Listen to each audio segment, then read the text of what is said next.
Kalau ajaran ini benar, jadi banyak bantuan dari Allah. Tidak yang bantu di sini, Allah yang bantu dalam segi lain dengan orang lain. Tauhid zat, orang yang bertauhid zat inilah orang yang dapat bersama Allah. Dari tauhid ini terbagi-bagi. Tauhid zat itu sama dengan tauhid sufi. Ada tauhid sifat, sama dengan itu tauhid tasawuf. Itu tauhid sifat. Ada tauhid af'al. Itu tauhid i'tiqadi. Tauhid orang yang berakidah. Jadi kalau tauhid orang yang berakidah, kita ada, Allah ada. Kita meyakini ada Allah. Allah itu sifatnya 20 sifat yang wajib, 20 sifat yang mustahil, satu yang harus. Allah itu bersifat istighna. Itu tauhid akidah. Tetapi kalau kedua dikatakan tauhid tasawuf. Tadi kita tidak perlu lagi mencari dalil keberadaan Allah untuk mempergunakan akal pikir, untuk mencari alasan dalam Al-Quran dan hadis. Tauhid tasawuf, karena cahaya Allah itu telah masuk dalam hati kita. Allah itu lebih dekat dari lainnya. Allah lebih dekat dari alam ini karena cahayanya masuk. Cahaya asma dan sifat artinya terlihat kebagusan kebaikan Allah di dalam batin kita. Makanya apa yang kita lihat itu merupakan nikmat, pemberian Allah, itu datang dari Allah. Jadi kita lebih dulu terlihat Allah dari alam. Ini adalah tauhid tasawuf. Jadi ini kurang diamalkan oleh umat Islam. Assalamualaikum warahmatullahi wabarakatuh.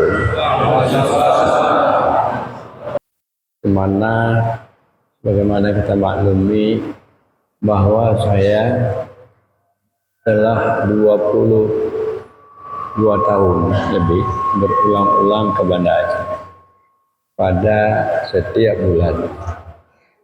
Jadi sebelum tsunami saya sudah datang ke Banda Aceh. Cuma waktu tsunami saya perai 2 bulan.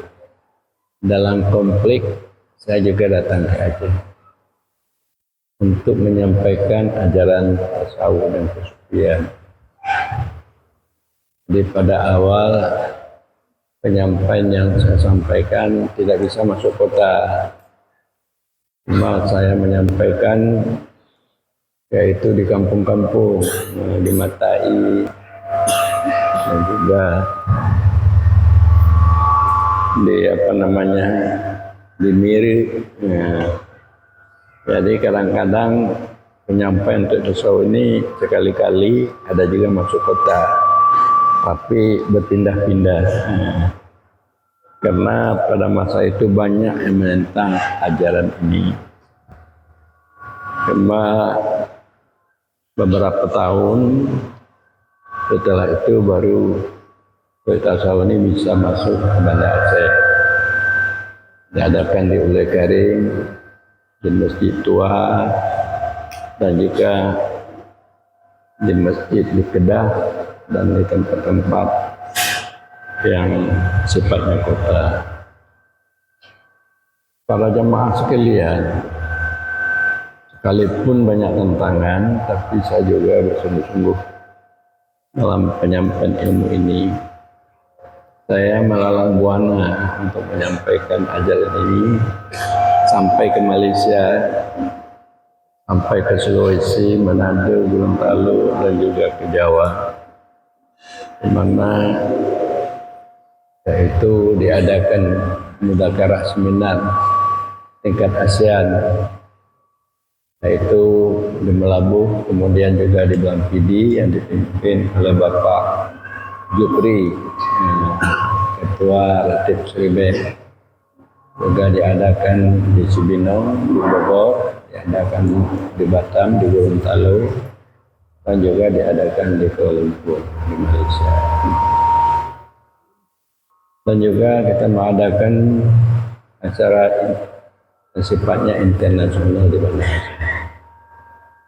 Sungguh pun demikian yang kita lakukan, tetapi kebanyakan ulama-ulama Aceh masih menuding-nuding, artinya masih menyebut-nyebut ajaran tauhid tasawuf ini sesat. Bayangkan, padahal sudah beberapa kali kita mengadakan seminar mudzakarah, ulama-ulama dunia datang, seperti ulama-ulama di Iran, ulama Turki, ulama-ulama di Tunisia, tapi ulama Aceh masih menganggap bahwa ajaran yang dibawa Abu Amr kali ini sesat. Begitu kesombongan daripada ulama-ulama kita yang ada di Aceh. Jadi saya heran, padahal ulama-ulama itu ilmunya sedikit tapi sudah sombong. Nah ini yang lucu. Ini kita mengadakan lagi seminar mudzakarah di Singkil. Kita mengundang Bupati Gorontalo, kita mengundang Gubernur Ternate dan beberapa profesor doktor di Jawa untuk membahas ajaran tasawuf kesufian ini. Tapi ulama-ulama di Aceh, hingga si Aceh menjadi Islam, bahwa masih juga menentang dan menjelek-jelekkan ajaran ini. Jadi itu merah. Kenapa? Padahal Bapak Nova telah mengatakan dulu gubernur diadakan rapat di Kajati supaya MPTT dapat berdialog baik dengan MPU atau dengan organisasi lain, pasti dalamnya. Tapi mereka diundang, mereka tidak mau datang, mereka menjelek-jelekan ini. Penyebabnya apa? Penyebabnya bahwa ulama-ulama Aceh ini kurang memahami ihsan. Dalam rukun agama kita ada istilahnya iman, Islam, dan ihsan. Jadi kalau iman itu akidah, jadi kita orang berakidah Ahlus Sunnah wal Jamaah.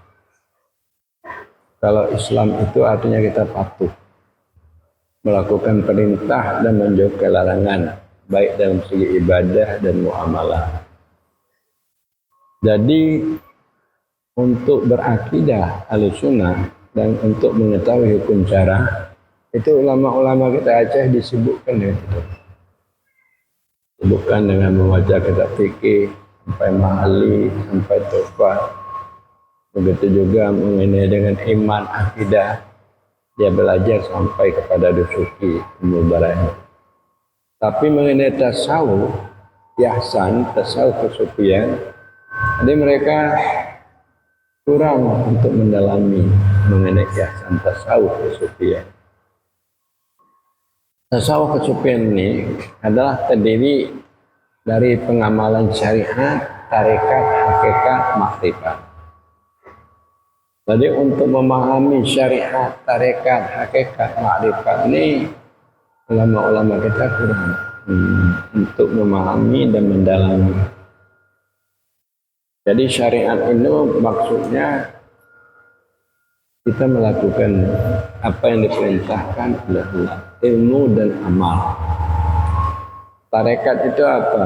Maksudnya hudur hati kita di hadapan Allah.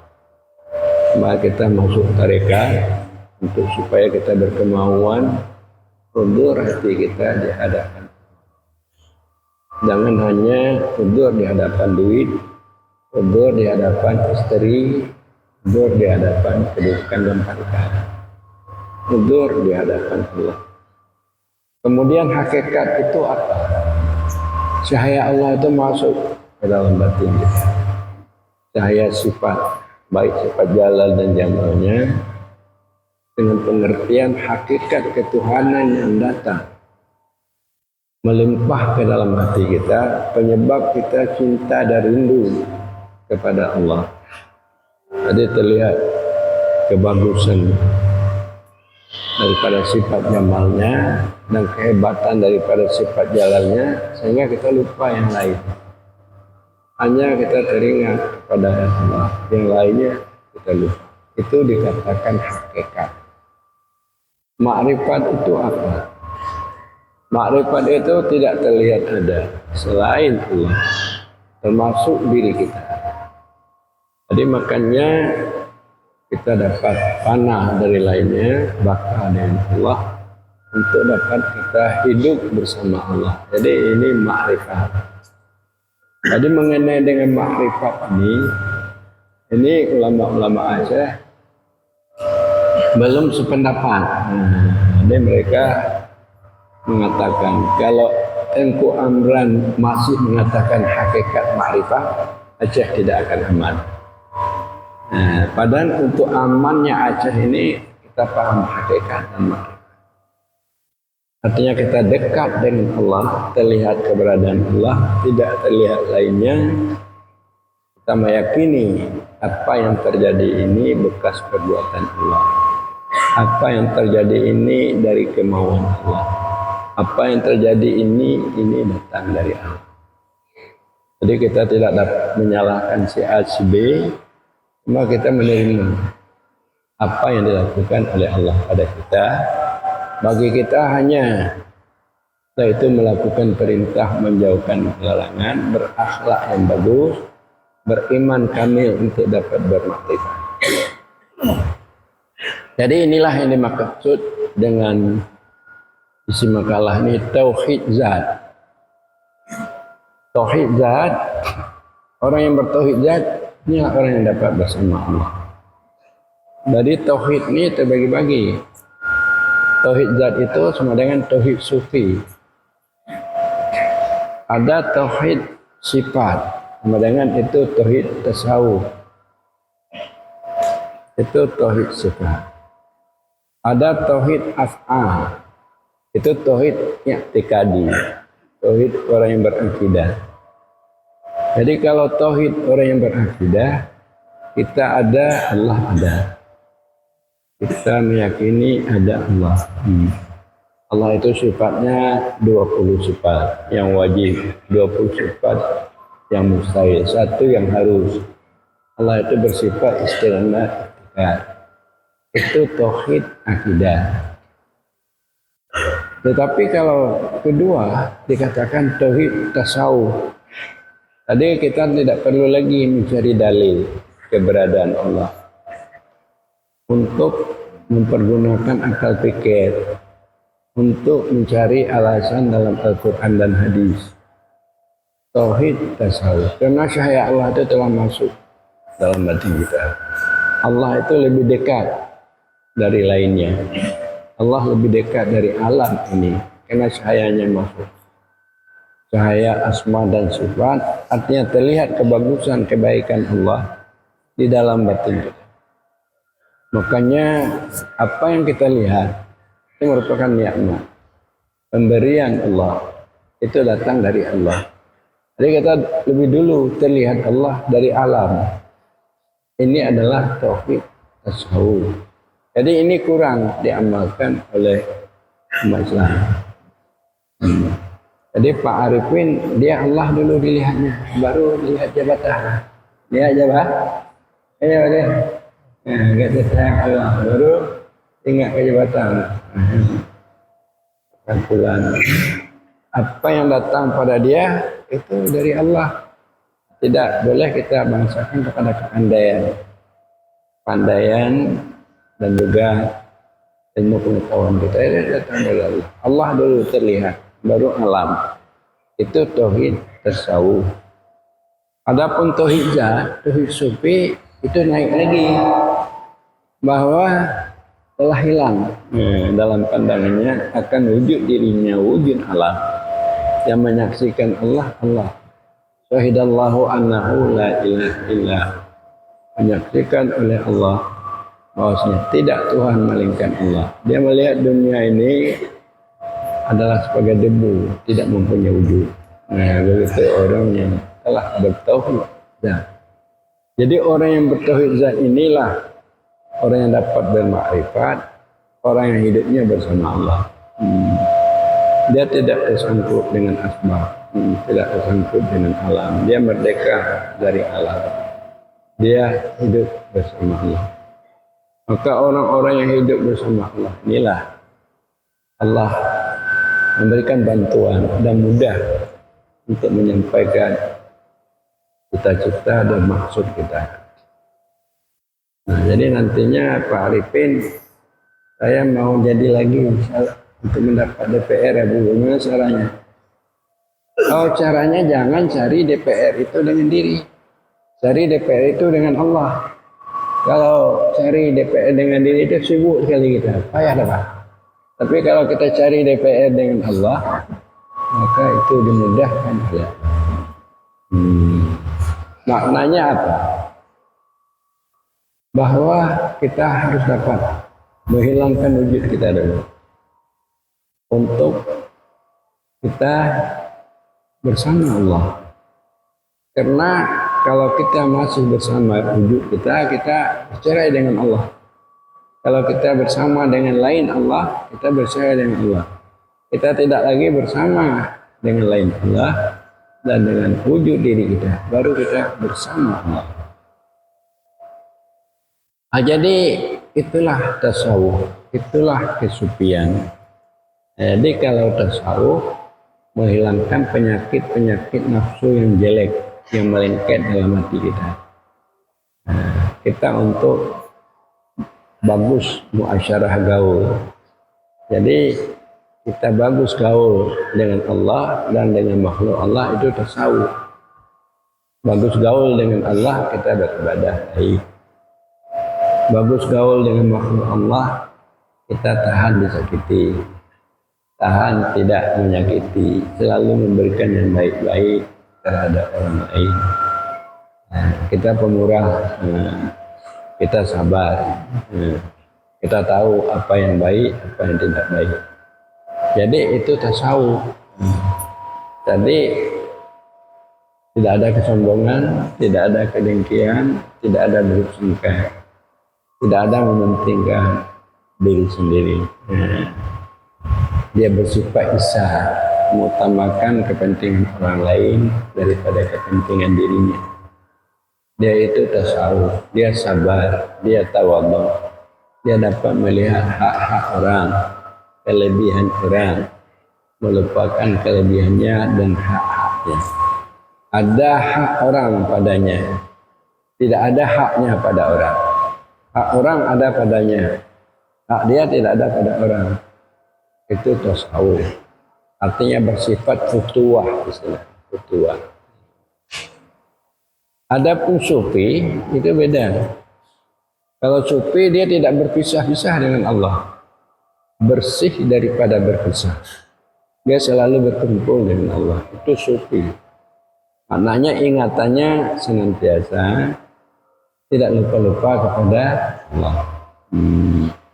Dia tidak perlu teringat lain, karena yang lain itu datang dari Allah. Hanya kalau dia selalu teringat Allah, yang lain itu diurus oleh Allah. Baik istrinya, anaknya, keluarganya. Jadi dia bersih daripada berpisah dengan Allah. Itu sufi. Maka ajaran yang seperti ini itu sudah lama ditinggalkan oleh orang Aceh. Tasawuf dan kesufian. Ada juga kami ya Bu bertawajuh, bertarikah. Apa itu tasawuf? Betul, itu tasawuf. Tasawuf dalam segi amal tarekat. Tetapi tarekatnya itu tidak menumbuhkan hakikat dan makrifat.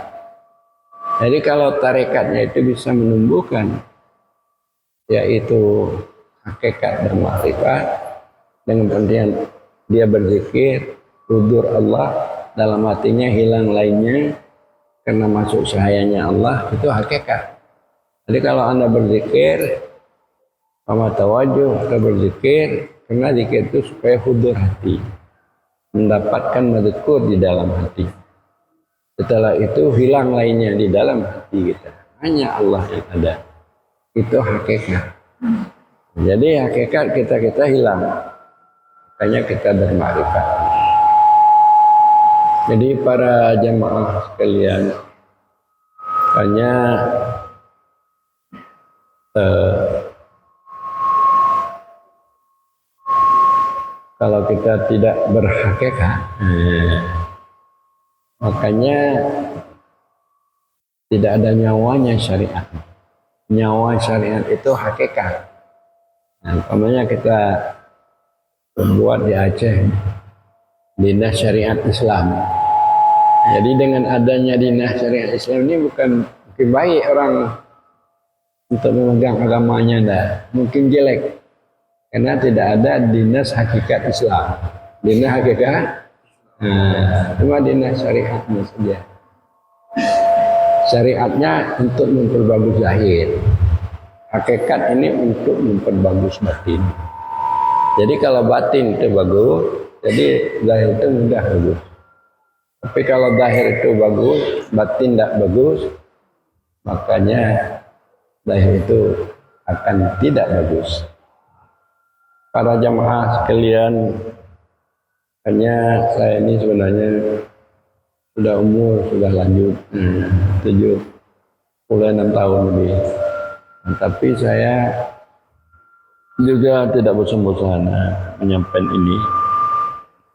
Ini hari Minggu yang lalu saya di Melabu, malam Senin di Melabu.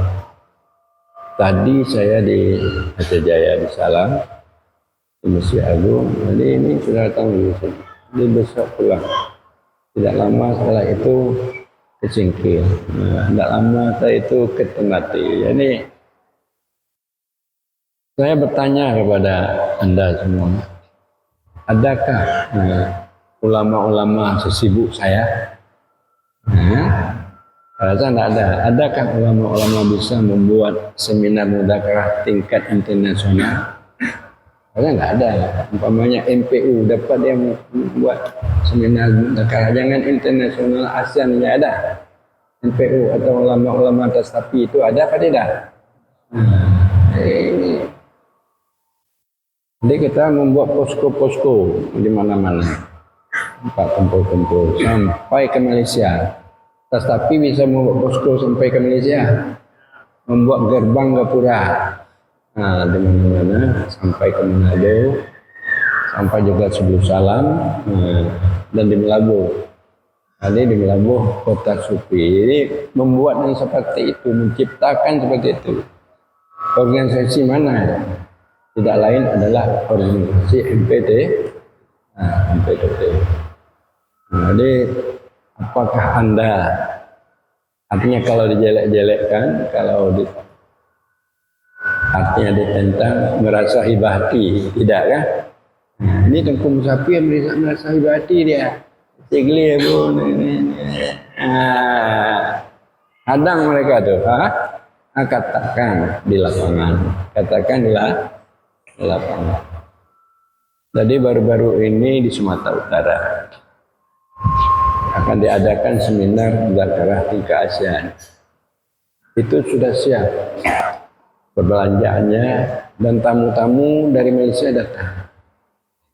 Jadi oleh MUI Sumatera Utara dihasil oleh MPU Aceh itu ajaran sesat sehingga dibatalkan.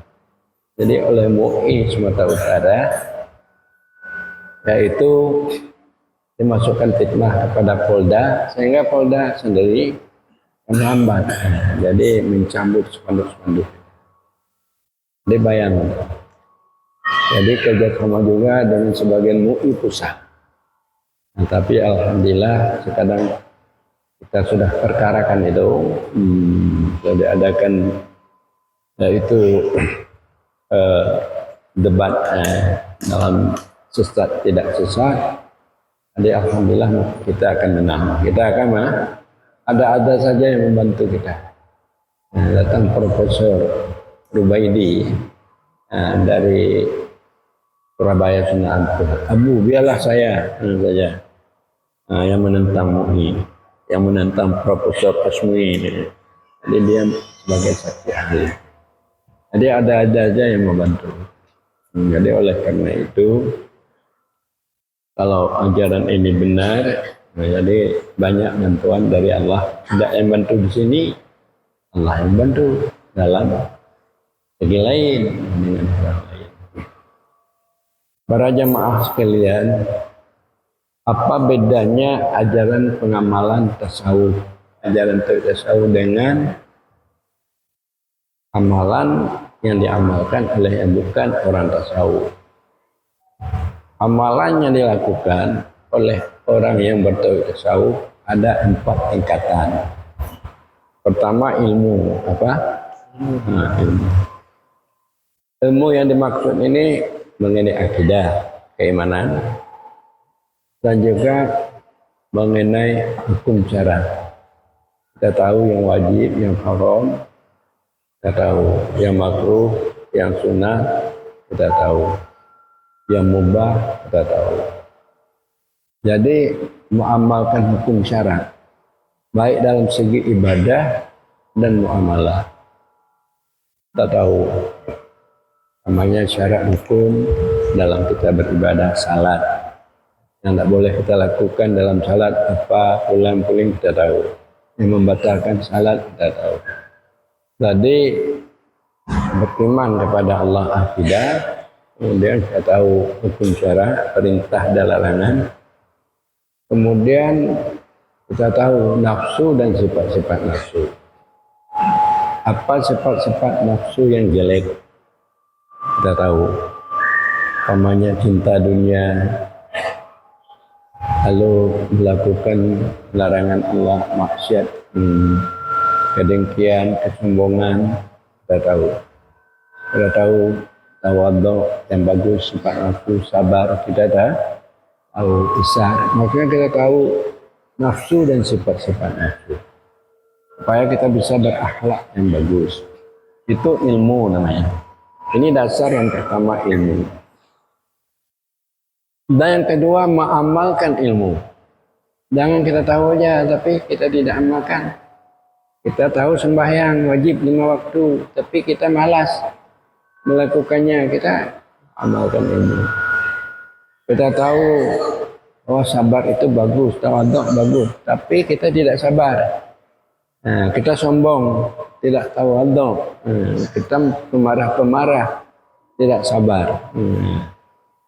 Jadi kita mengamalkan, tahu kita. Jadi kita tidak boleh sifat-sifat nafsu yang jelek ini, sifat nafsu amarah, lawamah, ini tidak kita pakai.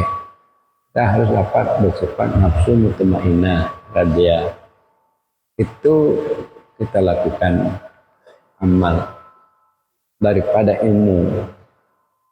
Dan setelah kita mengamalkan ilmu, kita terlihat kebagusan Allah. Berarti sinaran daripada sifat jamal dan jalal masuk ke dalam hati kita. Kita merasa dekat dengan Allah, terlihat kebagusan Allah, kehebatan Allah. Sehingga kita lupa dengan yang lain. Itu yang ketiga dikatakan hal. Nah, setelah ilmu, amal, hal. Setelah hal, sifat kebagusan kebaikan Allah terlihat, sehingga kita lupa pada lainnya, kita saksikan itu sifat kebagusan kebaikan Allah, sehingga kita lupa pada lainnya, termasuk diri kita. Maka itu makrifat. Jadi makrifat ini, inilah kita bisa bersama dengan Allah. Jadi 4 tingkatan di dalam pengamalan tauhid tasawuf. Pertama ilmu, kedua amal, ketiga hal, keempat syuhud. Untuk kita bisa fana dalam wujud Allah, kita bisa kekal dengan Allah. Jadi kalau ini dapat kita amalkan sekaligus nih, sekaligus cara pengamalannya. Nanti kalau dapat sekaligus di dalam kita membaca Fatihah, dapat kita amalkan keempatnya. Dalam kita ruku', sujud, dapat kita amalkan. Jadi kalau Anda bisa mengamalkan seperti itu, Anda sudah menjadi wali Allah. Wali Allah. Jadi inilah bedanya orang yang bertasawuf dengan tidak bertasawuf. Kalau orang tidak bertasawuf, dia hanya tahu ilmu amal. Dia tahu cara rukun sembahyang. Dia hanya teringat dia bagaimana ruku, bagaimana sujud. Dia tidak bersama Allah, tapi bersama sembahyang. Tapi kalau orang paham tasawuf, dia tidak bersama sembahyang. Dia dalam sembahyang bersama Allah. Dia dalam sembahyang bersama Allah. Jadi itulah makanya hadis Rasulullah mengatakan ju'ilat qurratul ain fi shalah. Dijadikan ketetapan hatiku, mata hatiku di dalam sembahyang. Jadi para nabi dia senang lazat dengan sembahyang. Karena lazatnya itu dia selalu memandang wujud Allah, kebesaran Allah. Tapi kalau kita tidak lazat dalam sembahyang, senang menandakan ibadat kita tidak diterima Allah. Orang yang lazat dalam salat, dalam sembahyang, itu tanda ibadatnya diterima Allah. Jadi kalau kita tidak memandang wujud Allah, kebesaran Allah, kebaikan Allah, jadi berjinak-jinak dengan Allah, makanya berat kita melakukan perintah Allah. Sembahyangnya merasa berat. Jadi kalau ada umpama dalam hati kita sedikit mencintai Allah atau berjinak dengan Allah, itu penyebab kita berkumpul dengan Allah. Jadi pekerjaan zahir ini, ruku' sujud itu membuat kita berpisah dengan Allah. Jadi tapi kalau kita ada berjinak sedikit, hati kita tersangkut dengan Allah, senang kita dengan Allah, berarti kita berkumpul dengan Allah. Jadi makanya ulama tasawuf mengatakan sedikit yang ada pada hatinya berjinak dengan Allah lebih bagus daripada sebesar gunung dalam amalan zahir. Jadi amalan batin walaupun sedikit lebih bagus daripada amalan zahir walaupun sebesar gunung. Jadi inilah perlu mengapa Anda diajak untuk bergabung dengan tauhid tasawuf. Karena kalau Anda dapat mengamalkan salat orang yang zuhud, yang tidak tersangkut hatinya dengan dunia, dia dengan Allah, terlihat keberadaan Allah, lebih bagus 2 rakaat salat orang yang zuhud dengan beribu-ribu rakaat orang yang tidak zuhud. Walaupun dia alim, tapi hatinya tersangkut dengan Allah, beribu-ribu rakaat. Dengan 2 rakaat orang yang zuhud tidak tersangkut hatinya kepada selain Allah. Jadi itu tasawuf. Kalau dalam ilmu fiqh bahwa sembahyang berjamaah itu lebih bagus 27 derajat dibandingkan dengan tidak berjamaah, itu dalam fikih. Tetapi dalam tasawuf orang salat zuhur 2 rakaat lebih bagus daripada beribu-ribu rakaat orang yang tidak zuhur. Jadi dari itu maka untuk meneruskan ajaran tasawuf dan kesufian ini, inilah saya sedang melatih-latih ya, yang muda-muda, Abu Cukri Daud, Abu Faudan, Abu Fajri, tapi saya lihat ini sudah hampir bisa. Tapi untuk bisa secara keseluruhan belum, tapi sudah hampir, Jadi saya katakan tadi di Melabuh itu lebih bercahaya hidupnya tasawuf di samping dengan Banda Aceh. Tadi semalam kami mengadakan acara tasawuf berzikir, kemudian penyampaian tasawuf di warung Hasan, cabang Melabuh. Sebelumnya di warung Kopi Arang. Di warung itu dibuatnya di jemaah ramai itu. Jadi muda-muda ramai. Sehingga muda-muda bersemangat tasawuf di Melabuh.